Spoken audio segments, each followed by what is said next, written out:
What if the Pokemon Go Plus was rechargeable and had more features? Well, stick around because I gotcha right here. Sorry about the cheesy jokes, but welcome to BenderTube. If you're new here, subscribe to the channel. If you want the latest tutorials and reviews the second they come out, hit the notification bell icon down below. So today we're talking about the Go-tcha Ranger, an update to the Go-tcha bracelet that CodeJunkies came out with last year. The first thing you notice is the design. They essentially took that pill-shaped tracker from the first one and built a convenient frame around it.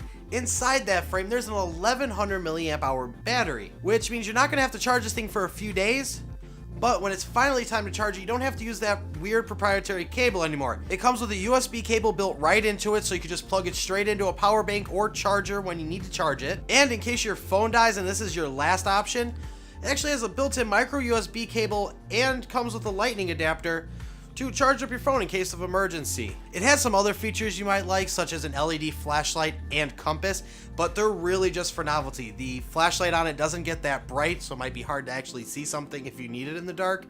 And I'm pretty sure this compass doesn't even work. It's north wherever I go right now. Even though it's an upgrade device, it doesn't mean it's without its faults. Unfortunately, since they still use that same pill tracker from before, it's still hard to see in direct sunlight. Luckily for both devices though, there's now an app available for them on Android and iOS where you can actually go in and change your options and even upgrade the firmware for future compatibility issues. So it's Sci-Fi time. That's get it or forget it. If you own the original Go-tcha and sick of it popping out of its bracelet,